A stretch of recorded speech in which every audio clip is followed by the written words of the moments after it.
സ്വർണ്ണപ്പാളി വിഷയത്തിൽ ഹൈക്കോടതി നിർദ്ദേശങ്ങൾ അതിന്റെ അടിസ്ഥാനത്തിലുള്ള അന്വേഷണം എന്തായിരുന്നു മന്ത്രിയുടെ പ്രതികരണം? അത് കെ എൻ ബാലഗോപാലിന്റെ പ്രതികരണമായിരുന്നു. സമാനമായ പ്രതികരണം പി രാജീവിൽ നിന്നുമുണ്ടായി.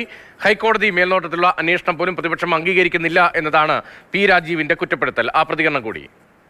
ഹൈക്കോടതിയെ പോലും അംഗീകരിക്കുന്നില്ല എന്ന നിലപാടാണ് പ്രതിപക്ഷ മേധാവി ഇപ്പോൾ സ്വീകരിച്ചിട്ടുള്ളത്. ഈ ഗവൺമെന്റും ദേവസ്വം ബോർഡും മന്ത്രിയും എല്ലാം വ്യക്തമാക്കി ഏത് അന്വേഷണത്തെയും സ്വാഗതം ചെയ്യുന്നു. ഹൈക്കോടതിയുടെ മേൽനോട്ടത്തിൽ തന്നെ ഒരു അന്വേഷണം വരുമ്പോൾ ഹൈക്കോടതിയെ പോലും അംഗീകരിക്കാതെയുള്ള ഈ നാടകം കേവലം സങ്കുചിത രാഷ്ട്രീയത്തിന് വേണ്ടിയുള്ളതാണ്. നിയമസഭാ നടപടികൾ തുടർച്ചയായി സ്തംഭിപ്പിക്കുന്നത് ഹൈക്കോടതിയെ പോലും അംഗീകരിക്കാൻ പ്രതിപക്ഷം തയ്യാറല്ല എന്ന നിലപാടാണ് കാണുന്നത്. അതേസമയം പ്രതിപക്ഷം ഇന്നലെ നിലപാട് വ്യക്തമാക്കി. ആ നിലപാട് ഇന്നും സഭയിൽ ഉൾപ്പെടെ ആവർത്തിക്കുന്നുണ്ട്. പ്രതിപക്ഷ നേതാവ് വി ഡി സതീശൻ ശബരിമല സ്വർണ്ണപ്പാളി വിഷയത്തിൽ ഇന്നലെ വന്ന ഹൈക്കോടതിയുടെ ഉത്തരവ് ഞെട്ടിക്കുന്നതാണ് എന്നാണ് പ്രതിപക്ഷ നേതാവ് വി ഡി സതീശന്റെ പ്രതികരണം. ദേവസ്വം മന്ത്രി രാജിവെക്കണം എന്ന ആവശ്യം വീണ്ടും ഉന്നയിക്കുന്നു പ്രതിപക്ഷം. ഒപ്പം ദേവസ്വം ബോർഡ് പ്രസിഡന്റ് പുറത്താക്കണമെന്ന ആവശ്യവും വി ഡി സതീശൻ ഉന്നയിക്കുകയാണ്. സാർ, ഇന്നലെ വന്ന ഹൈക്കോടതി വിധി വളരെ ഞെട്ടിക്കുന്നതാണ്. കാരണം ഒറിജിനൽ സ്വർണം മൂടിയ ദ്വാരപാലക ശില്പം ഉയർന്ന നിരക്കിൽ വിൽപ്പന നടത്തി എന്നാണ് ഹൈക്കോടതിയുടെ ഫൈൻഡിംഗ്. സാർ, ശബരിമലയിലെ ദ്വാരപാലക ശില്പം ഉയർന്ന നിരക്കിൽ വിൽപ്പന നടത്തി എന്നുള്ളൊരു ഫൈൻഡിംഗ് ഉണ്ടായിരിക്കുന്നു. അല്ല, ലെറ്റ് മീ കംപ്ലീറ്റ്. ഉണ്ടായിരിക്കുന്നു. മാത്രമല്ല പുണ്യപരിപാവനമായ ശബരിമല അമ്പലത്തെ മാത്രമല്ല ലക്ഷക്കണക്കിന് വിശ്വാസികളെ കൂടി വഞ്ചിച്ചിരിക്കുകയാണ് ദേവസ്വം ബോർഡ്. അതുകൊണ്ട് ഞാൻ പറയട്ടെ സാർ, അതുകൊണ്ട് ഗൗരവതരമായി ഞങ്ങളുടെ ഡിമാൻഡ് ബഹുമാനപ്പെട്ട ദേവസ്വം ബോർഡ് മന്ത്രി രാജിവെക്കണം, ദേവസ്വം ബോർഡിനെ പുറത്താക്കണം. സാർ, അതിന് സർക്കാരിന്റെ തീരുമാനം പ്രഖ്യാപിക്കണം.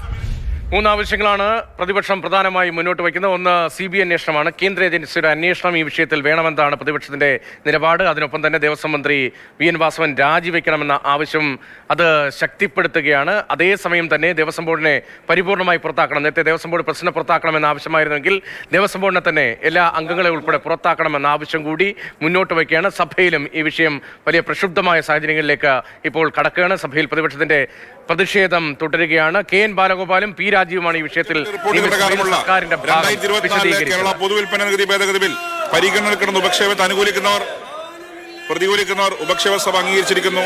ബില്ല് പരിഗണനക്കെടുക്കുന്നു.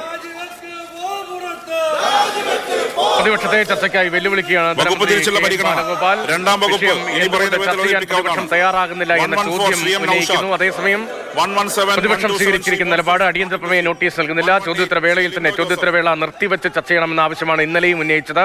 ഇന്നും അതേ നിലപാടിൽ തുടരുകയാണ് പ്രതിപക്ഷം. അതിനിടയിലായിരുന്നു ധനമന്ത്രി കെ എൻ ബാലഗോപാലിന്റെയും മന്ത്രി പി രാജീവിന്റെയും പ്രതികരണങ്ങൾ. ഇത് വളരെ പ്രധാനപ്പെട്ട ഒരു ബില്ലാണ്. ഞാൻ അതിന്റെ വിശദാംശങ്ങൾ പറയുന്നില്ല, നമ്മൾ കഴിഞ്ഞ ദിവസം സംസാരിച്ചിരുന്നില്ല. പക്ഷേ കേരളത്തിലെ കൃഷിക്കാരാകെ ആവശ്യപ്പെട്ട ഏറ്റവും പ്രധാനപ്പെട്ട ഒരു കാര്യം, അവരുടെ പച്ചക്കറി ഉൽപ്പന്നങ്ങൾ, പഴവർഗ്ഗങ്ങൾ തുടങ്ങിയത് വേസ്റ്റായി പോകുന്നു. അത് വൈനുണ്ടാക്കാനും അതിന് ഹോർട്ടി വൈൻ എന്ന നിലയിൽ ഉണ്ടാക്കാനും അതിന് നികുതി ഘടന വേണമെന്നും പറഞ്ഞ ഒരാവശ്യമാണ് സാർ ഇതിൻ്റെ ഭാഗമായിട്ട് നമ്മൾ ഈ അമെൻമെൻറ്റ് വഴി വരുന്നത്. സർ, കേരളത്തിലെ എല്ലാ വിഭാഗം ആളുകളും ഏറ്റവും കൂടുതൽ പഴവർഗ്ഗങ്ങൾ ഉൽപ്പാദിപ്പിക്കുന്ന, പച്ചക്കറി ഉൽപ്പാദിപ്പിക്കുന്ന സംസ്ഥാനത്ത് അതിന് വില കിട്ടുന്നില്ല എന്നും അത് പെരിഷബിൾ കമ്മോഡിറ്റി എന്ന നിലയിൽ പെട്ടെന്ന് ചീത്തയായി പോകുന്നത് പരിഹരിക്കാനും വേണ്ടി കൊണ്ടുവന്ന ഒരു ബഡ്ജറ്റ് 2023 ബഡ്ജറ്റ് സ്പീച്ചിലും തുടർന്നും എടുത്ത നടപടികളുടെ ഭാഗമായിട്ടാണ് വരുന്നത്. അതിൻ്റെ ഒരു നികുതി നിർദ്ദേശം ഇതിന് വരുന്നതാണ്ട് ഹോർട്ടി വൈനകത്ത് വരുവാണ് സാർ. സാർ, ഇത് അങ്ങേറ്റം വിഷമകരമായ കാര്യമാണ് പ്രതിപക്ഷം ചെയ്യുന്നത്. ഒന്ന്, പ്രതിപക്ഷ നേതാക്കൾ ഉൾപ്പെടെ ഇവിടെ ഇരിക്കുമ്പോൾ അവരുടെ അംഗങ്ങൾ വന്ന് വലിയൊരു ബാനർ വെച്ച് അങ്ങയുടെ മുഖം മറയ്ക്കുകയും കേരളത്തിലെ ജനങ്ങളിൽ നിന്നും ഈ ചർച്ചകളും ജനാധിപത്യ രീതികളും മറയ്ക്കാൻ വേണ്ടി അവർ ശ്രമിക്കുകയാണ്. പക്ഷേ ഇത്തരം ബാനർ കൊണ്ട് മറയ്ക്കാൻ പറ്റുന്നതല്ല സാർ ഈ നാട്ടിലെ സത്യസന്ധമായ കാര്യങ്ങൾ.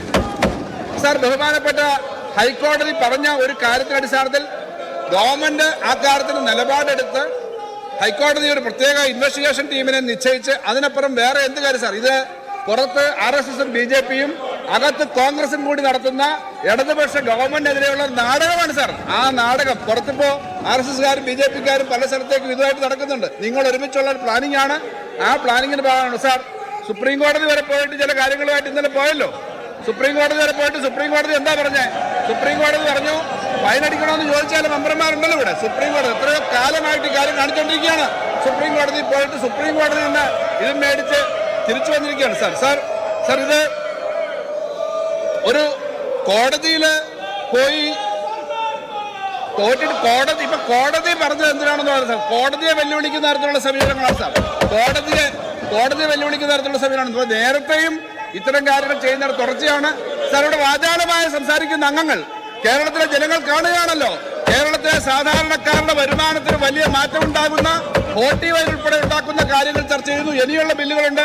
പാർപ്പിടം സംബന്ധിച്ച് ഏക പാർപ്പിടം എന്ന് പറയുന്ന ലോകത്ത് തന്നെ ഇങ്ങനെ നിയമം ആദ്യമായിട്ട് വരികയാണ്. അതും ഇന്ന് വരികയാണ്. ഇതൊക്കെ ചർച്ച ചെയ്യുന്നത് ജനങ്ങൾ കാണാതിരിക്കാൻ വേണ്ടിയിട്ടല്ലേ? അതുകൊണ്ട് ഇങ്ങനെ ഈ സാർ പണ്ട് ഞങ്ങള് വിദ്യാർത്ഥികളായിരിക്കുന്ന സമയത്ത്, അന്നത്തെ ഞാനൊക്കെ കോളേജിൽ പഠിക്കുന്ന സമയത്ത് ഏറ്റുമാനൂരപ്പനെ അടിച്ചുകൊണ്ട് പോയൊരു കേസുണ്ടായി. അന്ന് വളരെയേറെ ചർച്ച ചെയ്തത് അവസാനം ഏറ്റുമാനൂരപ്പന്റെ വിഗ്രഹം കൊണ്ടുപോയത് അവഗണിച്ചുകൊണ്ട് പ്രതിപക്ഷത്തിന്റെ മുദ്രാവാക്യം വിളി അവഗണിച്ചുകൊണ്ട് സഭാ നടപടികളുമായി മുന്നോട്ട് പോവുകയാണ് സർക്കാരും സ്പീക്കറും. ധനമന്ത്രി കെ.എൻ. ബാലഗോപാലിന്റെ പ്രതികരണമാണ് കേട്ടത്.